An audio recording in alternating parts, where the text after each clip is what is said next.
अस्सलाम वालेकुम and welcome to sports floor. It's time for some test cricket. Pakistan और West Indies के दरमियान दो टेस्ट सीरीज़ का पहला टेस्ट का आगाज़ आज से शुरू हो रहा है टरूबा में ब्रायन लारा क्रिकेट एकेडमी में। पाकिस्तान स्टैंडर्ड टाइम शाम 7 बजे ये मैच शुरू हो जाएगा। So what's new? Well new ये है कि बाबर आजम एक बार फिर पाकिस्तान के टेस्ट कैप्टन बन गए हैं। न्यू ये है कि there are some players who are uncapped and क्या एक सीनियर्स और जूनियर्स का कॉम्बिनेशन हो सकेगा अच्छा या नहीं। But what's not new and it's actually news वो ये है कि ओपनिंग बैट्समैन जिनमें इतना पोटेंशियल था अब्दुल्ला फाजल, वो जो है एक बैक इंजरी की वजह से रूल आउट हो गए हैं from England series as well. तो वेस्ट इंडीज़ और इंग्लैंड की सीरीज़ नहीं खेलेंगे। ही डिड रियली वेल जो अपने जो उन्हें ट्रेनिंग में अभी मैचेस जो खेले थे प्रैक्टिस मैचेस में, और उन्हें आपको पता है कि टेस्ट डेब्यू में भी बहुत इम्प्रेस किया था against Bangladesh with 50s in both innings. So he वो finished as Pakistan high score. So वो अब इसमें नहीं होंगे। तो खैर अब इनकी एब्सेंस किसके लिए दरवाज़ा खोलती है? क्या इमामुल हक हमें दोबारा दिखेंगे eight top of the order? Opens door for Awais Zafar और नॉट। और कैप्टन बाबर आजम ने भी उनको एक स्पीडी रिकवरी विश की है और उनका कहना है कि बड़े कॉन्फिडेंट हैं and is a highly talented player after an excellent debut. ये उसके बाद है। खैर anyway what's really happening with the test? देखिए आईसीसी वर्ल्ड टेस्ट चैम्पियनशिप का हिस्सा है द 2025-27 का, और पाकिस्तान के ये करंट साइकिल में तीसरी सीरीज़ है एंड दूसरी अवे सीरीज़। हम लोग बॉटम ऑफ द टेबल है। West Indies no good either, हमसे बस ऊपर ही एक ही पोजीशन ऊपर है। सो हम लोग अपने लास्ट 16 टेस्ट मैचेस में 12 हार चुके हैं। वेस्ट इंडीज़ लास्ट 10 सीरीज़ में सिर्फ एक जीता है। सो ये दोनों टीम्स के लिए इट्स मोर देन विनिंग। ये एक आई थिंक एक रिकवरी होगी एंड उसके बाद एक बिग टफ टेस्ट अगेन होगा इंग्लैंड के साथ। सो कैप्टनसी तो शायद मसूद हट चुके हैं या हट चुके हैं and he will be, but वो स्क्वाड का हिस्सा हैं और इसी पे हम लोग बात करेंगे। पहले हम थोड़ी सी जेनेरिक बात करते हैं about what they think of the test series on its own and फिर हम लोग अपने सेगमेंट्स को ब्रेक करेंगे। Bowlers, batters, allrounders will we promise you it's going to be a detail show. मेरे साथ वीडियो कॉल में मौजूद है test cricketer Ahmed Shahzad, Pakistan cricketing former captain mister Rashid Latif. मेरे साथ है senior sports journalist Syed Yahya Hussaini. Rashid भाई आपके पास आते हैं दो सीरीज़ है। I mean I am not saying कि हमें वेस्ट इंडीज़ को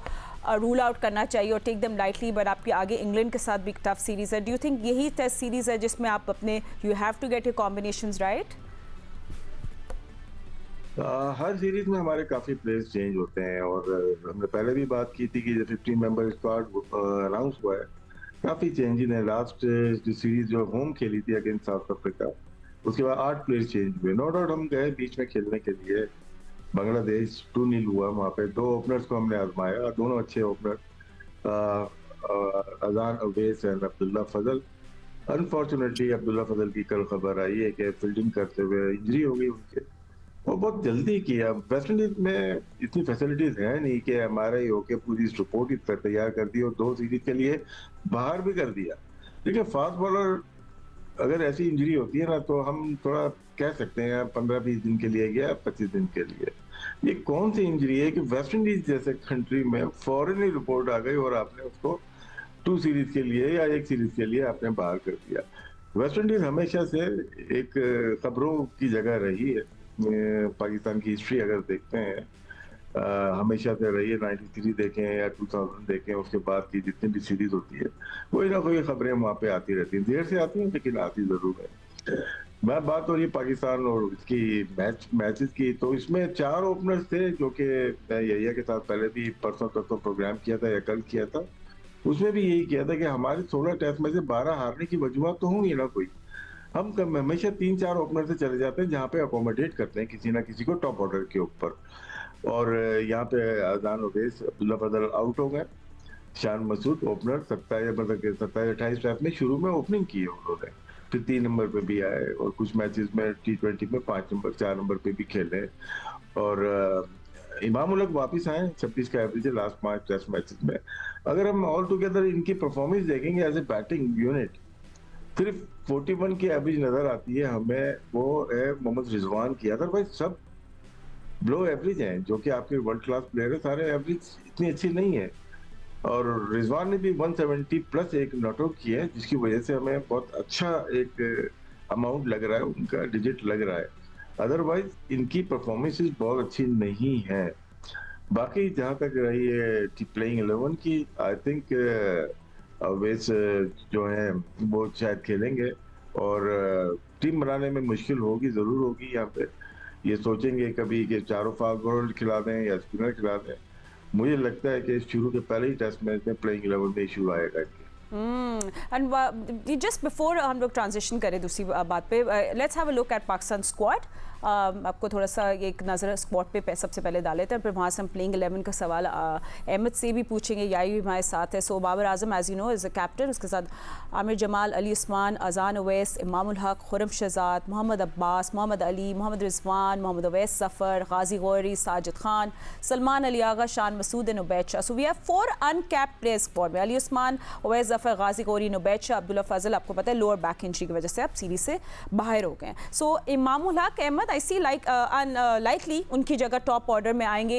how do you see this playing 11 shaping up today? Rashid भाई कह रहे शायद हमें आज थोड़ी प्रॉब्लम्स हो प्लेइंग 11 में फॉर्म करने में। नहीं, बिल्कुल राशिद भाई का अपना एक्सपीरियंस है, बड़ी जबरदस्त बात करते हैं और बड़ी डेप्थ में उन्होंने चीजें बताई हैं कि वेस्ट इंडीज के अंदर बड़ी जल्दी रिपोर्ट आ गई। देखिए, ट्रांसपेरेंसी तो यही होती है। अब्दुल्ला फजल एक प्रॉमिसिंग यंगस्टर हैं जो परफॉर्मेंसेस करके आ रहे हैं, जो कि मिसिंग चल रही हैं पाकिस्तान टीम के टॉप ऑर्डर से। आप देखें कि शान मसूद की कप्तान थे, ओवरऑल एवरेज ही उनकी कुछ 34 की, राइट।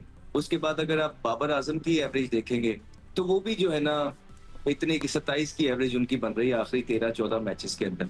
फिर आप अगर इमामुल हक की एवरेज देखेंगे इतने ही मैचेस के अंदर, वो भी 26 की बन रही है। तो वो एक पोटेंशियल प्लेयर थे अब्दुल्ला फजल, जिन्होंने ये मैचेस खेलने थे, और किस तरह इतनी लापरवाही हुई है कि उनको किस तरह इंजरी हो गई है, कौन सी इंजरी है, कुछ नहीं बताया। नॉर्मली ये होता है कि जो लोग अपनी इमाम के साथ कनेक्ट करते हैं और जो फैंस होते हैं उनको बताया जाता है कि उनके फेवरेट प्लेयर्स के बारे में कि अगर कोई इंजरी हो गई है तो ये इंजरी है, उसकी रिपोर्ट जो है प्रॉपर तरीके से शाया की जाती है इंटरनेट के ऊपर। जिस तरह पाकिस्तान की टीम अनाउंस कर देते हैं इंटरनेट के ऊपर, इसी तरह अगर उसकी रिपोर्ट भी सामने आ जाए कि क्या वजूहात बनी है और किस लेवल की इंजरी है कि वो 2 सीरीजों से बाहर हो गए हैं और वो आपके प्रॉमिसिंग यंगस्टर लग रहे थे और उस पर बैक किया जा रहा था। मतलब हमें लग रहा था उन प्लेयर्स में से होंगे जो वेस्ट इंडीज की सीरीज के अंदर one of the prominent player नजर आएंगे अब्दुल्ला, जिस तरह उन्होंने प्रॉमिस शो किया अपनी पहली के अंदर। लेकिन और ऑब्वियसली उन्होंने खेलना था, अगर वो खेलते तो शायद इमामुल हक बाहर होते, बिकॉज शान मसूद तो कप्तानी तो चली गई है लेकिन वो टीम के अंदर हैं अभी। तो इनको मौका मिला है, शान को भी एक और मौका मिला है, लाइफलाइन मिली है, और इमामुल हक के पास भी ये लाइफलाइन आई है और अपॉर्चुनिटी आई है कि जो कि रीसेंट फॉर्म उनकी इतनी अच्छी चल नहीं रही है पिछले 13-14 मैचेस के अंदर तो शान कैप्टनसी 26 की एवरेज है, लेकिन फिर भी जो है वो अभी खेलेंगे। सो होपफुली वो अपॉर्चुनिटीज ग्रैब करें, बिकॉज ये मेक एंड ब्रेक सीरीज होने वाली है। और यही बात हम करते हैं कि जिस तरह शान की भी बात कर रहे थे, ठीक है कैप्टनसी के फ्लॉज जो है आकिब जवेद साहब ने तो सारी चीजें शान मसूद के ऊपर डाली हैं, लेकिन बाकी टीम प्लेयर्स भी जो है वो उनको बैक नहीं कर रहे थे, परफॉर्मेंसेस नहीं आ रही थी। और जब परफॉर्मेंसेस नहीं आ रही होती है तो फिर आपकी जो जगह है वो अंडर द स्क्रूटनी होती, अंडर द थ्रेट होती है। और फिर यंगस्टर्स हमें चाहिए थे, वो जो यंगस्टर बीच में से एक प्रॉमिसिंग लगा वो इंजर्ड हो गया। तो होपफुली ये जो इमाम को अपॉर्चुनिटी मिली है, शान को जो मिली है, तो वो उससे फायदा उठाएं। और जो एक टॉप ऑर्डर बैट्समैन की परफॉर्मेंसेस होनी चाहिए इंटरनेशनल क्रिकेट के अंदर, यार हम नहीं कहते कि आप 50-55 की एवरेज कर दें, लेकिन क्योंकि करनी आपको चाहिए, बिकॉज आप रेगुलरली खेल रहे हैं पाकिस्तान की तरफ से सारी क्रिकेट में, आप ड्रॉप भी नहीं होते, आप खेली जा रहे हैं, और आपके होते हुए टीम 8वें नंबर पे है लेकिन रिस्पॉन्सिबिलिटी कोई लेने के लिए तैयार नहीं है। होपफुली वो बड़ी बड़ी सेंचुरी आप करें। अब टाइम आ गया कि जो इन्वेस्टमेंट पाकिस्तान क्रिकेट ने आपके ऊपर की है, शान मसूद पे की है, बाबर आजम पे की है, इमामुल हक पे की है, तो ये अब उनको डिलीवर करके दें। और Pakistan needs their performance badly at the moment. Absolutely. And या द इंटरेस्टिंग बात ये है या कि ये पहली दफ़ा Brian Lara cricket academy test series को होस्ट कर रहे, सो यू नो कंडीशंस में वो अनसर्टेनिटी है, सो इंटरेस्टिंग होगा what Pakistan goes for. And मुझे पता है कि आपकी प्लेइंग 11 यूजुअली सही होती है, आपको खबरें आ जाती है, तो आपकी आज प्लेइंग 11 में क्या चेंजेस देख रहे हैं? सबसे पहले तो फातिमा बहुत बहुत शुक्रिया आपका। और प्लेइंग 11 के हवाले से जो मेरे पास इत्तलात हैं वो ये है कि टीम मैनेजमेंट जो है वो खुद बहुत ज्यादा डबल माइंडेड है कि किसको खिलाना है और किसको नहीं खिलाना। लेकिन कल जो एक स्टोरी ब्रेक हुई कि अब्दुल्ला फजल बिना खेले हुए अब वापस आ रहे हैं पाकिस्तान, ये एक बड़ा हैरानकुन फैसला है। लेकिन आप चूंकि टीम 11 के हवाले से जानना चाह रही हैं, तो कल जो आखिरी बात हुई, क्योंकि बारिश हो गई थी कल और उसकी वजह से जो है कोई लंबा प्रैक्टिस सेशन टीम नहीं कर सकी, तो होटल जाते हुए जो आपस में गुफ्तगू हुई वो ये तय हुआ कि हम 4 फास्ट बॉलर के साथ हो सकता है टेस्ट मैच को ऑपरेट करेंगे। लेकिन दूसरी तरफ डर ये भी है कि अगर आप 4 फास्ट बॉलर के साथ ऑपरेट करते हैं तो ऐसा ना हो कि वेस्ट इंडीज ने आपको वो दिखाते ना, सज्जा दिखा के खब्बा दे दिया उन्होंने आपको, कि उन्होंने अपनी जो लाइनअप है 15 रुकनी टीम, उसमें उन्होंने फास्ट बॉलर भी रखे हैं और उसमें उन्होंने बिशप को जो है वो डेब्यू कराने का फैसला भी किया है। जो उनके वाइस कैप्टन है जोएल, उन्होंने पाकिस्तान के खिलाफ जनवरी 2025 में 2 टेस्ट मैचों में 19 आउट किए थे। उनको बिशप को जो टीम में उन्होंने रखा है, कोई टेस्ट मैच वो नहीं खेले हैं, उनको रखने का बुनियादी मकसद ये है कि आपके जो बैट्समैन हैं, हम तो रो रहे हैं कि फास्ट बॉलर को नहीं खेलते, उनको ये इस बात का बेहतरीन अंदाज में इदराक है कि आपके जो बैट्समैन है वो लेफ्ट आर्म स्पिनर के ऊपर बहुत अच्छा नहीं खेलते, आपके कप्तान बाबर आजम का रिकॉर्ड इतना अच्छा नहीं है। तो ऐसा ना हो कि आप फास्ट बॉलर के साथ मैदान में चले जाएं और आप अली उस्मान जो है, जिनको आप प्लेइंग 11 में डालने का सोच रहे हैं, उनको आप ना डालें। लेकिन जो प्लेइंग 11 के हवाले से पाकिस्तान टीम को एक सबसे बड़ा सवाल था कि इमामुल हक को खिलाना है या नहीं खिलाना, क्योंकि इमामुल हक ने पिछले 16 टेस्ट मैचों में सिर्फ 5 खेले हैं, लेकिन वो टूर सारे करते हैं। लेकिन अब जबकि अब्दुल्ला फजल एक मिस्टीरियस इंजरी का शिकार होकर टीम से बाहर हो गए हैं, तो इमामुल हक के खेलने के इम्कानात जो हैं वो बढ़ गए हैं, क्योंकि हर खिलाड़ी को जिसको छोटा सा मौका भी मिला उसने टीम मैनेजमेंट की मुश्किलात में इजाफा किया है। अब्दुल्ला फजल को आपने 5 नंबर पर खिलाया, पहली इनिंग में उन्होंने 50 किए वेस्ट इंडीज 11 के खिलाफ, सेकंड इनिंग में उन्होंने 48 किए, फिर पहली इनिंग में आपने उवैस जफर को बैटिंग नहीं दी, सेकंड इनिंग में आपने उवैस जफर को खिलाया तो उसने 4 छक्कों 4 चौकों के साथ 64 रन बनाकर आपके लिए मसाइल खड़े कर दिए। यहाँ पर यह बात भी इस वक्त हैरानकुन है कि बाबर आजम के हवाले से माजी में बड़े सवाल उठते रहे कि वो अपने करीबी लोगों को जो है वो टीम के साथ एडजस्ट करते हैं, और इमामुल हक की कोई परफॉर्मेंस नहीं है। पहले साइड मैच में 10 रन किए, सेकंड इनिंग में 14 रन किए, अब वो खेलेंगे तो ये सबसे बड़ा सवाल होगा और यही पाकिस्तान टीम का सबसे बड़ा मसला है। You talk about fast bowling options में we have Mohammad Abbas, we have Mohammad Shahzad, Ubaid Shah and Aamir Jamal. So yes, interesting होगा कि वेस्ट इंडीज आके क्या करेगी, आगे स्क्वाड पे भी बात करेंगे। And we have another wicket keeper I want to talk about, but after a short break, don't go anywhere. Right हम लोग अपनी पाकिस्तानी स्क्वाड के पे एनालिसिस कर रहे थे। Time to talk about West Indies as well, उनकी स्क्वाड पे हम लोग नज़र डालेंगे। पर उससे पहले मुझे सिर्फ एक और सवाल पूछना था राशिद भाई आपसे, वो गाजी गौरी का था, बिकॉज वो सेकंड विकेट कीपर हैं एंड यू नो रिजवान तो बिल्कुल फिट है, तो उनके playing of the chance of playing Ghazi Ghori का काफ़ी स्लिम लग रहा है। बट आप रिजर्व्ड विकेट कीपर को अब कैसे डेवलपमेंट करते हैं? आई मीन ऐसे तौर पे, I mean nets and dressing room का एक्सपोजर बहुत मीनिंगफुल है या तो फिर वही उसे रखे गए, बट आपकी डेवलपमेंट कैसे होती है? Just a question I wanted to ask. देखें, इसमें ज़रूरी है आजकल तो इस वजह से है कि आप कंकशन रूल की वजह से दूसरा विकेट कीपर ले जाना ज़रूरी होता है। राइट। वो पास्ट 5 ईयर में आपने देखा होगा कि सरफराज भी सेकंड कीपर रहे, फिर रोहिल नज़ीर काफ़ी अर्से रहे, तो वो एक ज़रूरी होता है, क्योंकि इतने शॉर्ट टूर पे ज़रूरत नहीं थी कि आपका दूसरा विकेट कीपर भी चाहे। हाँ, इंग्लैंड का दूसरा टूर शुरू हो जाता है, वहाँ पे आप भेज सकते थे, लेकिन मेरे ख्याल से आप तैयार भी करते हैं कि उसको कि कब खिलाना है। हमने ओडीआई तो बहुत जल्दी खिला चुके हैं ऑलरेडी, उनको इंटरनेशनल क्रिकेट हमने खिला दी है और बहुत टीम के साथ रह रहे हैं वो। मुझे नहीं लगता कि अगर फोर्स इंजरी चेंज हो तो हो जाए, लेकिन अभी नहीं लगता कि इन 2 टेस्ट मैचेस में उनकी जगह बनेगी। हाँ, कंकशन खुदा ना खास्ता कोई इंजरी हो जाती है तो उसमें वो आ सकता है, अदरवाइज मुझे नहीं लगता कि अभी वो करीब है। ठीक है, तो राशिद भाई चलिए फिर वेस्ट इंडीज़ के हम लोग प्लेयर्स पे बात कर लेते हैं, उनकी स्क्वाड पे एक नज़र डाल लेते हैं। जो आपको होता है Roston chase is the captain, let's just have a look at there squad in front of your TV screen. Chanderpaul हैं, मैकेंजी हैं, Brandon king, हॉज, Shai Hope, de Silva है, वैकन है, बिशप है, जोसेफ है, Kemar Roach, Jayden Seales. Now Alzarri Joseph इस series के लिए राशिद भाई वो अनअवेलेबल है, जॉन कैम्बल भी वो हैमस्ट्रिंग इंजरी की वजह से बाहर है, जोशुआ बिशप को मेडन टेस्ट का कॉल अप मिला है, तो अल्जारी जोसेफ की absence do you think it's going to be a big blow for West Indies? और आपको क्या लगता है वो उनको क्या टेस्ट नहीं खेलना है? इम्पोर्टेंट प्लेयर है वो, अभी वापस आए, इंजरी से वापस आए हैं, और ऐसी पिचेस जो सुनने में आ रही है अगर तो ग्रीन पिच है या बाउंसी है तो उसमें खेलना जरूरी हो जाता है। अभी वो रिसेंटली अभी 2-3 दिन पहले वनडे खेल रहे थे अगेंस्ट न्यूजीलैंड और जीते भी है। बहुत ज़रूरी था वनडे खेलना उनका, तो मेरे ख्याल से उन्होंने बगैर बताए गैप ले लिया है, उसको रेस्ट ले लिया है। अब सर डैरेन समी काफ़ी नाराज़ भी थे, क्या नाम मतलब कि हमसे कम्युनिकेशन नहीं हुआ और उन्होंने कहा कि मुझे सेलेक्ट नहीं करना।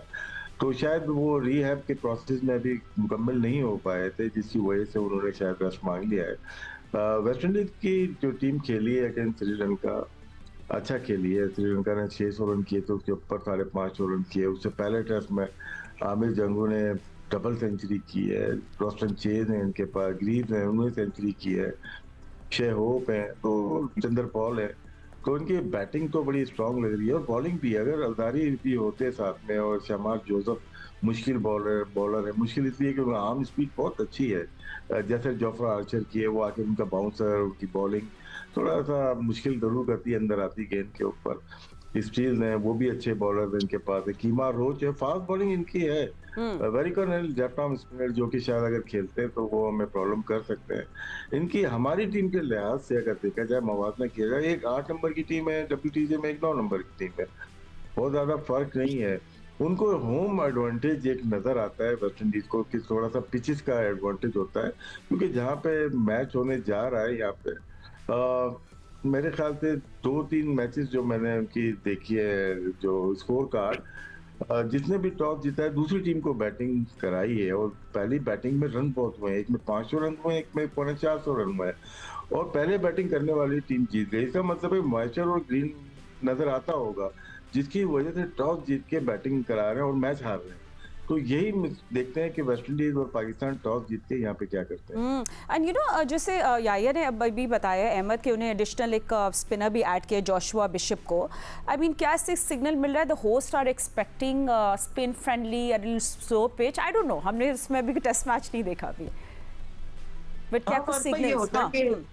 बिल्कुल उनकी होम सीरीज है and it's always good to have everybody, like सारी जो एसेसरीज है, इम्पोर्टेंस होती है जिसकी भी एक मैच के अंदर, वो तमाम चीजें अवेलेबल होनी चाहिए, केटी के अंदर होनी चाहिए होम सीरीज के अंदर। उसमें उनके पास स्पिनर्स भी मौजूद है, उनके पास फास्ट बॉलिंग भी मौजूद है। अलजारी ऑब्वियसली एक उनका सीजन कैंपेनर है, जो कि हमारे प्लेयर्स की तरह टेस्ट शायद खेलना नहीं चाह रहा है, और आखिरी टाइम पे जब नंबर ऑफ कर गया तो उसका फायदा होगा, पाकिस्तान टीम को फायदा उठाना चाहिए। देखिए जिस तरह मैंने आपको पहले भी बताया और राशिद भाई भी आपको बता रहे हैं कि पहले खेलने वाले या वहाँ की जो पिच लग रही है, ये अच्छी कंडीशंस लग रही है जिसमें परफॉर्मेंस होती है।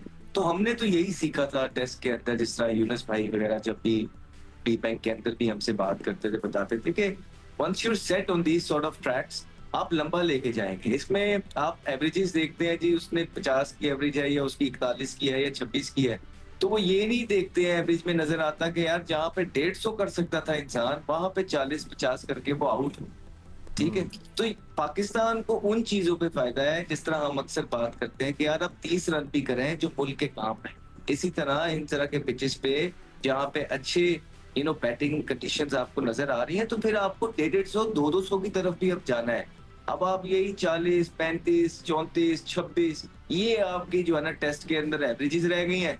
कईयों को आप 45 की एवरेज से भी निकालते रहे हैं। अब आपका हाल ये है, आपके पास इतना फुकदान है प्लेयर्स का कि सिमिलर सॉर्ट ऑफ प्लेयर्स को इतना अरसा दराज से फेलियर्स के बाद भी चांसेस पे चांसेस मिली जा रहे हैं, और वो प्लेयर्स भी जो है उन्होंने कसम खाई दिया शायद कि हमने ये चांसेस को अवेल नहीं करना है। तो ये बड़े लकी हैं प्लेयर फातिमा, इन एवरेजेस के साथ, इन परफॉर्मेंसेस के साथ इंटरनेशनल क्रिकेट में ज्यादा मौके मिलते नहीं है।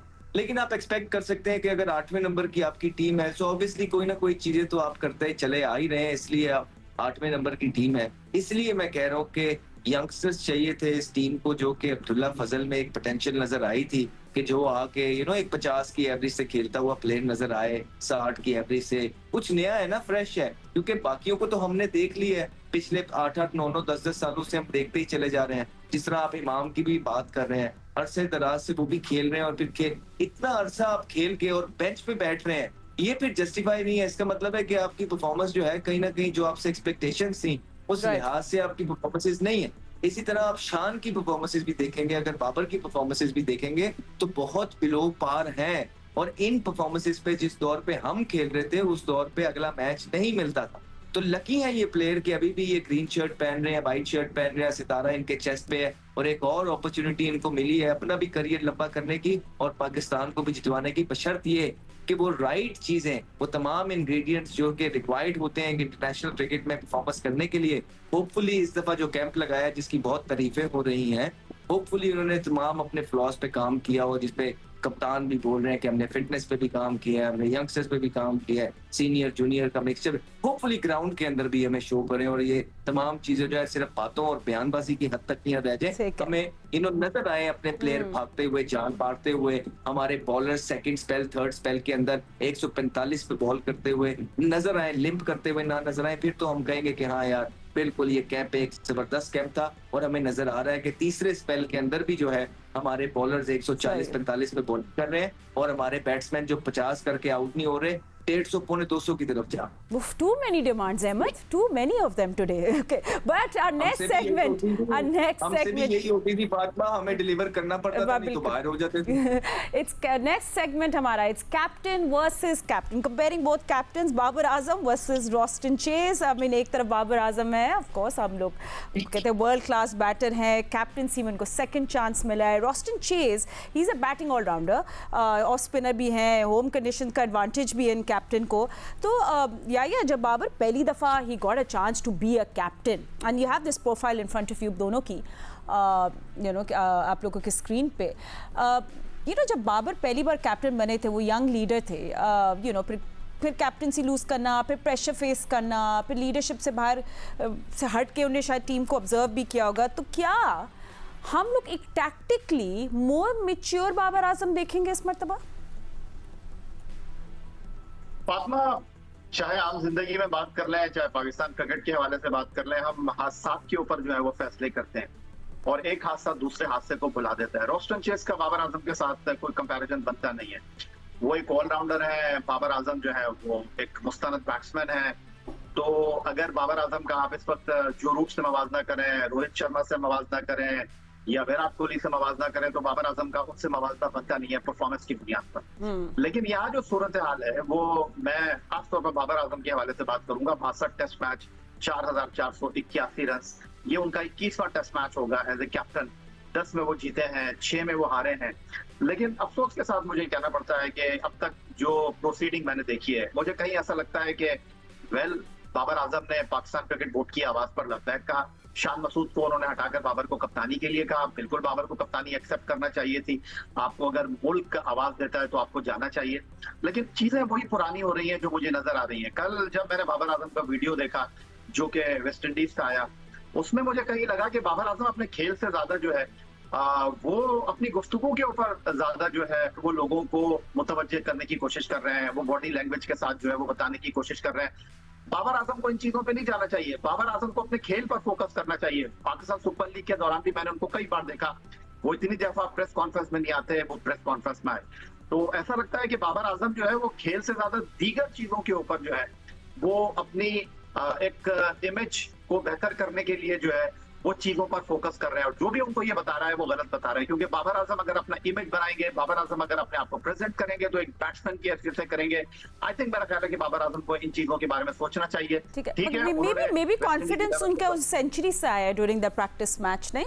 अब खैर एनीवे हम लोग अब देखेंगे कि what Babar has to also manage this time around, because there has been criticism कि भाई फ्लैट पिच में आपने किस तरह करनी है wickets, what are you gonna tell your fast bowlers, field placements पे आपने बात करनी, spell length, bowling changes, then reverse swing planning. So lot of things the captain has to think about. हमारे एनालिस्ट हमें और बताएंगे, but after a short break, don't go anywhere.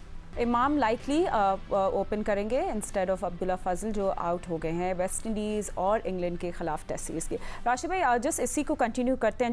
Let's talk about a batting and first hour opening as well.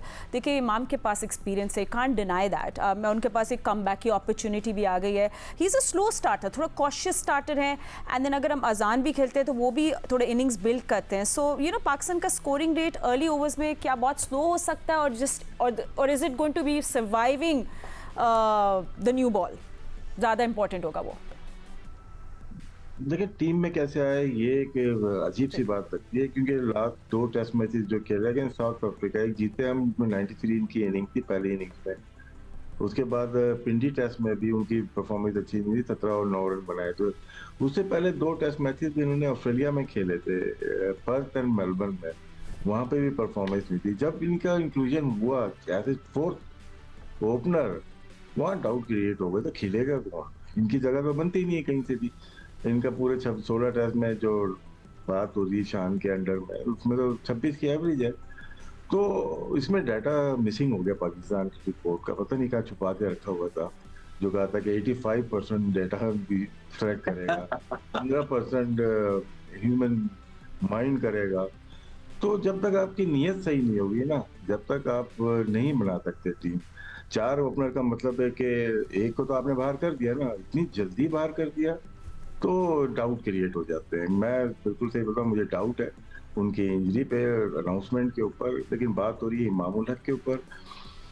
Slow नहीं, ठीक है, वो player normal player है, लेकिन जब आप लेके आ जाते हैं, प्लेयर्स लेके आ जाते हैं, तो यहाँ पे शान मसूद ओपन कर रहे थे, खेलना तो शान मसूद को ही है ना। शान मसूद और अदान अवैध ओपन करते हैं आप, उसके बाद अपनी टीम की तश्कील करें। हमारे पास मिडिल ऑर्डर नहीं है, फिर हम एक ऑलराउंडर खिलाएंगे 27-28 के एवरेज के साथ, आमिर जमाल है, फिर उसके बाद विकेट कीपर आ जाएंगे, रिजवान है, सलमान अली आगा है। ये 3 बैटिंग 5, 6, 7 नंबर पे जो आते हैं, ये बहुत इंपॉर्टेंट है। ये बैटिंग अच्छी हुई ही नहीं, जो 16 टेस्ट में 12 आ रहे हैं, तो ये नंबर बहुत इंपॉर्टेंट होते हैं यहाँ पे।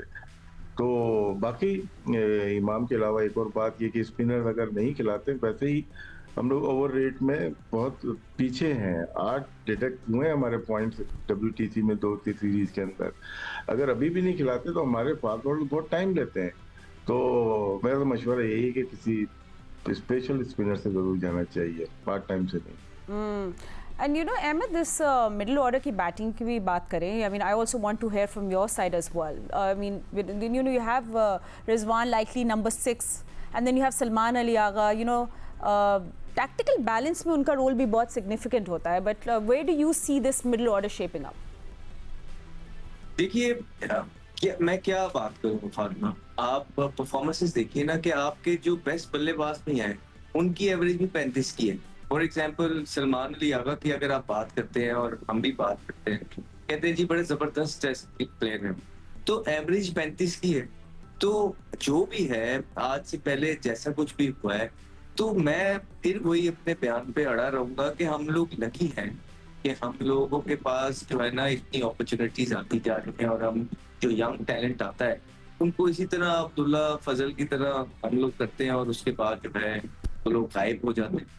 होपफुली ऐसा ना हो, होपफुली उसकी इंजरी बताई जाए, होपफुली उसका मीडिया को बताया जाए, प्रॉपर एक प्रेस रिलीज छाया हो, उसमें बताया जाए कि ये लिगामेंट्स हैं, ये लोअर बैक है की इंजरी है, इस तरह उनको हुई है, उसका जो है MRI वो जो है ना दिखाया जाए। बिकॉज इसी तरह ही फिर ऐसे ही होएगा कि आप लोग जो है ना 26 की एवरेज के साथ जो है आपको प्लेयर्स अपनी टीम के अंदर रखने पड़ेंगे, और फिर इससे होता ही है कि पाकिस्तान को देखिए नुकसान होता है। आप पर्सनल लाइकिंग एंड डिसलाइकिंग बिल्कुल हो सकती है, मेरी भी हो सकती है, राशिद भाई की भी हो सकती है, लेकिन आप कभी भी पाकिस्तान के ऊपर ये चीजें नहीं रखते। पाकिस्तान सबसे पहले आता है, और फिर आप किसी को अगर फेवर करते हैं तो वो एटलीस्ट जो है ना मेरिट पे या उसकी करंट फॉर्म देखी जाए कि किस फॉर्म के अंदर है, और फिर देखा जाए कि यार कितने अरसे से प्लेयर खेल रहे। तो इस तरह के प्लेयर फिर आपके पास बच जाते हैं, और किसी को आप लेके नहीं जाते हैं, तो इसीलिए फिर आपको इन्हीं को खिलाना पड़ता है। फिर आप कहते हैं जी ये डिसीजन गलत हो गया, फिर आप कहते हैं जी कप्तान की वजह से हार गए। बड़ी अच्छी बात की है राशिद भाई ने कि यार उन्होंने तो कहा था कि सारा कुछ डाटा से होगा, तो डाटा नहीं बता रहा है आपको टेस्ट के अंदर 26 की एवरेज के साथ जो है ना प्लेयर्स आपकी टीम के अंदर है।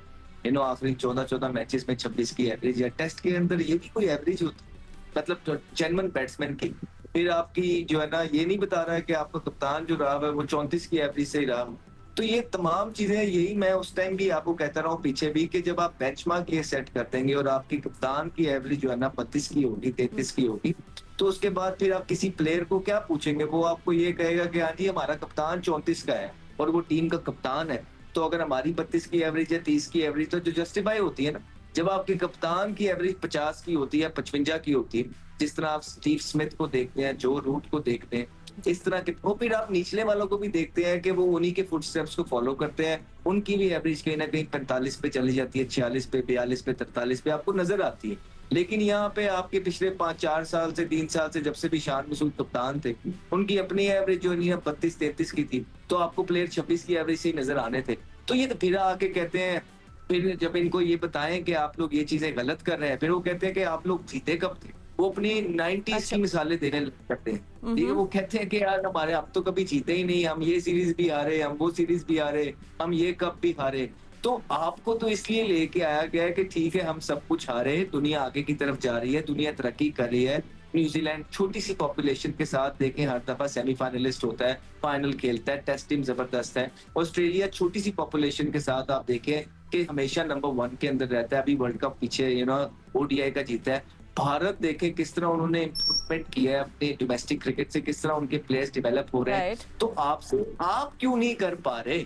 तो अगर आपने भी आके पुरानी मिसालें ही देनी है तो फिर वो पुरानों को ही ले आते हैं। इसलिए मैं कहता हूँ कि आपको अब आगे की तरफ पढ़ना है और यंग जनरेशन को अपॉर्चुनिटीज देने हैं, जो फ्रेश माइंड के साथ आए और आपकी पाकिस्तान की क्रिकेट को ऊपर लेके जाए।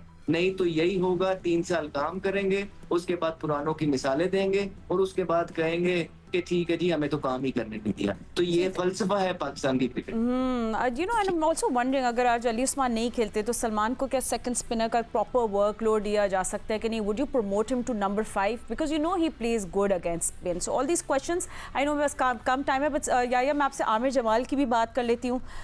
यू नो, अब डू यू थिंक ही वो प्रॉपर थर्ड सीमर का रोल या वर्कलोड लेट्स सी मैनेज कर पाएंगे या कर सकते हैं? देखिए, आमिर जमाल 2023-24 में डेब्यू करते हैं ऑस्ट्रेलिया के खिलाफ और बिल्कुल उन्होंने आसमान की बुलंदियों को छुआ, लेकिन एक बॉलर की हैसियत से नहीं, एक बैटर की हैसियत से उन्होंने अपने आप को मनवाया। और फिर उसके बाद जो हमारे क्रिकेटर्स का मसला है कि हमारे क्रिकेटर्स का जो फोकस है वो खेल के अलावा बाकी सारी चीजों के ऊपर है। वो टीम से बाहर हुए तो बाकी चीजों की वजह से हुए, और लकीली वो वापस आए हैं पाकिस्तान टीम में। लेकिन अभी क्या उनका फोकस क्रिकेट के हवाले से बहुत संजीदा नौइयत का है, ये देखना पड़ेगा। क्योंकि पाकिस्तान क्रिकेट की अगर आप बात कर रहे हैं, बातें बहुत बड़ी बड़ी हैं, लेकिन फैसले जो हैं वो सवाल उठा रहे हैं कि आप किस डायरेक्शन में जा रहे हैं। तो ये वेस्ट इंडीज का जो पहला टेस्ट मैच है ब्रायन लारा क्रिकेट अकेडमी में, अभी मैं देख रहा था कि 5 दिन में 4 दिन जो है वो लाइट शावर की जो है वो प्रिडिक्शन की जा रही है। तो एक बात तो तय है कि अगर टाइम पे ये मैच स्टार्ट होता है तो जिस तरह राशिद लतीफ साहब फरमा रहे थे कि टॉस जीत के जो भी कप्तान है वो पहले बॉलिंग का फैसला करेगा, तो वेस्ट इंडीज के कप्तान रोस्टन चेज अगर टॉस जीते तो यहाँ पर भी वो सिर्फ बॉलिंग का ही फैसला करेंगे। बाकी पाकिस्तान टीम, जिस तरह अहमद शहजाद साहब फरमा रहे हैं कि बातें बड़ी बड़ी हो रही हैं और हम बात कर रहे हैं कि जी 2.5-3 महीने से हम इस टूर की तैयारी कर रहे हैं, तो इस कैंप के लिए जो रेड बॉल कैंप लगा था सरफराज अहमद की सरबराही में, कितने दिन उस कैंप में बाबर आजम रहे, कितने दिन उस कैंप में रिजवान ने बैटिंग विकेट कीपिंग प्रैक्टिस की। जो उस कैंप में खेलते रहे वो अनफिट हो गए, जो उस कैंप में नहीं थे वो पाकिस्तान टीम में खेल रहे हैं। तो आपको इन सारी बातों से उम्मीद कर लेनी चाहिए कि आप आगे क्या देख रहे हैं, आगे कुआं है और पीछे खाई। फातिमा, मैं चीज ऐड करना चाहूंगा। जी करेंगे। आप देखिए कि यही नसीम शाह भी अभी कल की बात है कि पाकिस्तान टीम में आए थे, कितने पोटेंशियल वाले, उनको क्या हुआ है? ये कोचिंग का काम क्या होता है, या जो एनसीए जो चला रहे हैं इनका काम क्या है? इनका काम यही है कि जिस तरह शाहीन हो गए या जिस तरह नसीम शाह हो गए, इनका जो मोजो गुम गया है वो वापस लेके आया जाए। किसी ने आपने देखा होगा इन पे काम नहीं किया है, किसी ने आपने देखा होगा इनके लिए कोई क्राइटेरिया बेंचमार्क सेट नहीं किया है। बस इसी तरह खिलाते जाते हैं और दुआ करते हैं कि परफॉर्मेंस हो जाए, और जब परफॉर्मेंस नहीं होती तो लड़के को बाहर कर देते हैं। करते और कहते ये है कि जिस तरह T20 की बहुत ज्यादा क्रिकेट खेल रहे हैं, जिसकी वजह से टेस्ट क्रिकेट में इनकी फर्क आ रहा है, और फिर एनओसीज भी देते हैं उन्हीं प्लेयर्स को जो जाके T20 भी खेल रहे होते हैं। खुदारा के ये अभी यंग है, शाहीन अफरीदी अभी यंग है, नसीम शाह अभी यंग है, इन पे काम करना है और ये पता लगाना है कि इनके साथ क्या हुआ है। यही जिम्मेदारी होती है कोचिंग पैनल की, और यही जिम्मेदारी होती है वो लोग जो एनसीए चला रहे हैं। हमें आप ये ना बताएं कि आपके आने वाले टाइम पे घबराना नहीं है, 3 फास्ट बॉलर आ रहे हैं, नहीं भाई, हमें घबरा लेने दें। आप 8वें नंबर पे लेके चले गए और दो साल की जो आपकी परफॉर्मेंसेस है पाकिस्तान की टीम में, उससे हमें प्लीज घबरा लेने दें, क्योंकि आपके पास पहले भी जो यंगस्टर्स आए थे जो पोटेंशियल वाले नसीम वगैरह शाहीन थे, वो भी अपनी पोटेंशियल फुलफिल नहीं कर पाए और जो है ना उनके साथ पता नहीं क्या हो गया है, क्यों नहीं वो ठीक है। पाकिस्तान के लिए उस तरह की परफॉर्मेंस कर पाए, किसी ने उन पे काम नहीं किया। तो खुदारा ये जो अपने अपने काम है, जो आपकी जॉब डिस्क्रिप्शन है, आप उस पे भी फोकस करें। डेटा या एल्गो, आपने एक लफ्ज जो सीख ली है कि एल्गो पकड़ लेते हैं, एल्गो 26 की एवरेज है पकड़ रहा है, तो हमें तो आपके एल्गो भी शक होने लग गया। चले ओके हम लोगों ने कंपैरिजन ज़रूर किया। I want to talk about Sajid Khan as well. He is more effective अगर उनको अच्छी प्लेसमेंट भी मिली। So lot of eyes on Babar Azam today, lot of eyes on a senior players today, our seniors batters और हमारे बॉलर्स भी में एक्सपीरियंस है। सो लेट्स सी वो किस तरह स्टेप अप करते हैं। वन थिंग, टेस्ट क्रिकेट का प्रिडिक्शन नहीं कभी दे सकते, actually cricket on its own. So 7 बजे पाकिस्तान स्टैंडर्ड टाइम सब एक्शन शुरू हो जाएगा और सुबह 2 बजे तक ये टेस्ट मैच चलेगा। हम आपको मिलेंगे कल वो Day 1 की सब डिटेल्स के साथ। अभी इतना ही वक्त है। And thank you so much for analyst for joining us. अल्लाह हाफ़िज़।